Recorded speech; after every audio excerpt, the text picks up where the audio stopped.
Et salut tout le monde, on se retrouve aujourd'hui pour une nouvelle vidéo. Et aujourd'hui, comme tous les lundis, on se retrouve pour une vidéo débrief de Tottenham. Cette semaine il y a la Conference League à débriefer, la Première Ligue aussi, pas mal de choses à en dire. Donc voilà, on est parti sur ce sujet là, vous avez l'habitude des vidéos comme ça. Donc voilà, comme d'habitude, si cette vidéo vous plaît, si mon contenu vous plaît, vous pouvez laisser un pouce bleu, vous abonner et quant à moi je vous retrouve juste après le générique.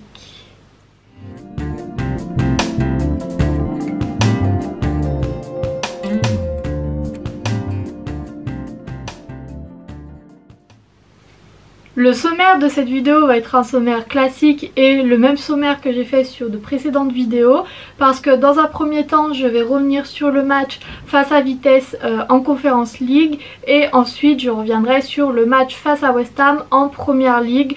Je vais pas débriefer avec des chiffres, je vais pas débriefer tout ça, je vais surtout donner mon ressenti par rapport à ce match là et comment ils ont été gérés surtout. Et donc tout de suite on va commencer avec le match face à Vitesse. Et la première chose dont j'avais envie de parler pour ce match là, c'est qu'on a perdu 1-0. Je pense que tous les supporters de Tottenham sont au courant de cela. Et le principal responsable de cette défaite, j'ai envie de dire que c'est le coach Nuno Espirito Santo, parce qu'il n'a amené que l'équipe B, voire l'équipe C à ce match là. Les titulaires des matchs de Première Ligue, donc Hugo Lloris, Harry Kane, Son, Reguilón, Romero, tout cela, ils étaient restés à Londres, ils n'ont pas fait le déplacement aux Pays-Bas. Et c'est très dommageable pour l'équipe, parce qu'on sait que les joueurs qui ont joué face à Vitesse ne sont soit plus haut niveau, donc on pourrait parler de Harry Winks, de Dele Alli, de Lo Celso aussi. C'est des joueurs qui n'ont pas montré grand chose à Tottenham ces dernières années, ces derniers temps, ou alors c'était des joueurs trop jeunes qui je pense ne sont pas encore totalement prêts à jouer avec l'équipe première, avec l'équipe telle qu'on l'a mise lors du match face à Vitesse. Là je voulais évoquer Dane Scarlett, qui pour moi est un des plus gros espoirs de Tottenham, mais je pense qu'il est jeune pour porter la responsabilité d'une équipe sur lui, et en plus pour le faire démarrer, pour le mettre dans de bonnes conditions, je pense qu'il faut le faire jouer avec des titulaires qui lui créeront des occasions, qui lui mettront des bonnes conditions pour pouvoir marquer. Là il s'est retrouvé à la pointe d'une attaque, à la pointe d'un milieu qui n'avait aucune créativité, donc oui c'était compliqué. Donc bien entendu les joueurs ont une responsabilité, c'est eux qui sont sur le terrain. Ce que j'ai vu face à Vitesse, ça manquait de créativité, de connexion, de tout ce qu'on veut. Mais pour moi c'est aussi la faute de Nuno, parce que en tant que supportrice je m'attendais à ce résultat là. Pendant tout le match j'attendais juste qu'on se prenne un but, et donc je pense qu'il aurait pu au moins prévoir un ou deux titulaires. Je ne dis pas de les faire jouer tout le match, mais les avoir sur le banc au cas où ça se passe mal, comme ça a été le cas, au cas où on en ait besoin. Quand on voit qu'on est mené 1-0 et qu'on peut pas faire de réel changement parce que sur le banc on n'a personne, ça pose problème. Alors oui, c'est pas seulement la responsabilité du coach, le problème de banc à Tottenham ça fait des années qu'on en parle, ça vient de plus haut, ça vient de Levy, ça vient des propriétaires. Mais voilà, pour moi on aurait pu faire sortir Kane en fin de match face à Newcastle pour lui permettre de se reposer, pour lui permettre d'être là pour le match aux Pays-Bas face à Vitesse. Peut-être que le résultat en aurait été différent.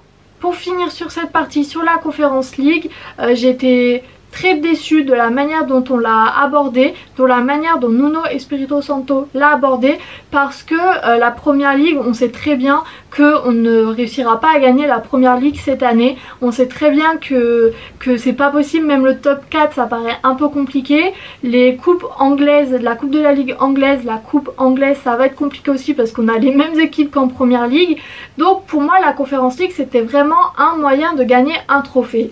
Alors pour l'instant rien n'est perdu, mais ça c'est compliqué parce que maintenant on est troisième du groupe en pensant qu'il n'y a que le premier qui se qualifie directement, le deuxième doit jouer un barrage contre le deuxième d'Europa League. Si on n'arrive pas à battre les équipes qui jouent en Conference League, battre une équipe qui joue en Europa League, ça va être très difficile. Donc moi j'aurais aimé qu'on mette la Conference League en priorité, qu'on amène, je ne demande pas d'amener toute l'équipe, de faire jouer un 11 type lors de ce match là, mais oui, amener un ou deux joueurs, de bons joueurs titulaires avec l'équipe pour qu'ils débloquent potentiellement la situation. Parce que paradoxalement, Vitesse et Rennes dans ce groupe là c'était les matchs les plus compliqués, et au final c'est les matchs où on a mis l'équipe la moins forte. Si on voit face à Murat, on avait fait jouer des gros titulaires, on avait fait jouer Kane, on avait fait jouer voilà des joueurs qui sont titulaires en première ligue. Donc je trouve ça un peu bizarre la manière dont on a géré les choses.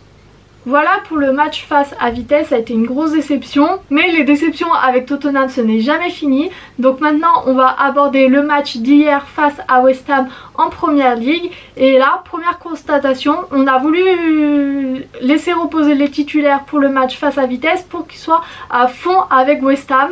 Et comme on en a l'habitude avec Tottenham, on a quand même perdu. Et ça c'est vraiment quelque chose que je vais reprocher à Nuno pendant longtemps. Et les choses que je vais à lui reprocher commence à s'accumuler. Faire reposer les titulaires, à la limite je peux le concevoir, je peux le comprendre, et au final on a fait reposer les titulaires pour qu'on ait un match horrible à voir, un match où il ne s'est pratiquement rien passé, un match qu'on a perdu en plus. Donc on a perdu en Conference League où on a réduit nos chances d'aller au bout, on a perdu en Première Ligue, donc les chances d'avoir un top 4 se réduisent aussi. Donc voilà, encore une fois, on a mal géré les choses. C'est le mot d'ordre à Tottenham parce que c'est pas la seule fois où on le fait ça, c'est sur des années. Pour le match face à West Ham, je trouve que, toute proportion gardée, encore une fois, il y avait de belles choses, il y avait de bons mouvements, il y avait de bonnes combinaisons à certains moments du jeu. On a été quand même assez présent devant la cage, en tout cas plus que ce que j'ai pu voir dans les précédents matchs, dans les précédents derbys, dans tout cela. Mais cette fois-ci c'est l'attaque qui avait décidé de partir en grève, de partir je sais pas où. Ils étaient reposés pourtant, on les avait bien laissés reposer et au final ils ont été très décevants. Kane, je commence à vraiment avoir de gros doutes et à vraiment être en colère contre lui parce que qu'il ait toujours la tête à Manchester City au bout de 2 mois. Ça va aller 5 minutes, il faut passer à autre chose. Ça serait bien qu'il se remotive, qu'il pense un peu aux supporters. Son, c'est vrai que c'était pas son meilleur match, mais il a aussi porté l'équipe, donc j'ai un peu plus de mal à le critiquer. Mais c'est vrai que son plus gros défaut c'est d'être irrégulier. Il nous a fait un très bon début de saison et là on est dans une phase un peu plus descendante. Donc c'est vrai que c'est compliqué et sans eux on n'a plus rien en attaque. Lucas Moura c'est compliqué depuis des années aussi. Donc oui vraiment je pense qu'il y avait des belles choses dans le jeu. Si on voit ce qu'on avait pu faire les précédents matchs face à Arsenal, face à Chelsea, il y avait des belles choses, des belles combinaisons, du beau mouvement. On arrivait quand même assez vite à se retrouver devant la cage de West Ham. Le seul problème voilà c'est que la finition et l'attaque étaient absentes aujourd'hui, et c'est d'ailleurs à cause d'Harry Kane qu'on se prend le but sur corner, parce que c'était lui qui marquait son joueur et qui au final a regardé un peu le ballon passer, et donc voilà on a perdu ce match là. Pour une fois mon point positif de ce match là c'est peut-être la défense, où elle a plutôt bien tenu. C'est un but sur corner, c'est un but sur coup de pied arrêté, on sait qu'on a du mal à les défendre. Donc voilà, pour moi ce qui me rassure de plus en plus c'est quand même la défense qui tient quand même pas mal la route cette saison. J'espère que ça va durer. Je pense qu'à Tottenham on sera jamais totalement heureux, parce que quand la défense va bien, l'attaque ne marche pas. Je pense qu'on n'aura jamais les deux en même temps, donc voilà. Dernier point sur ce match là, encore une fois Nuno Espirito Santo, le coach, a attendu la 80e à peu près pour faire un changement alors qu'on était mené au score. Je suis d'accord qu'on n'a pas un banc fantastique, mais on a Bryan Gil qui je pense peut potentiellement amener beaucoup de choses. On a Dane Scarlett aussi. J'ai dit que c'était trop dur pour lui de faire reposer l'équipe sur lui, mais quand on voit ce que Harry Kane donne dans ce genre de match là, autant essayer quelque chose, autant le lancer un peu les jeunes et tout ça. Donc oui, on n'a pas un banc fantastique, mais ne pas faire de changement quand on est mené à la 80e, c'est très inquiétant. Et très décevant aussi de la part de Nuno, son coaching, j'ai de plus en plus de mal. Voilà pour cette vidéo, j'ai fait à peu près le tour de tout ce que j'avais dit. Il y a beaucoup de colère après le match face à West Ham, mais on fait avec et voilà. J'espère que cette vidéo vous aura plu et quant à moi je vous dis à bientôt pour une nouvelle vidéo et salut!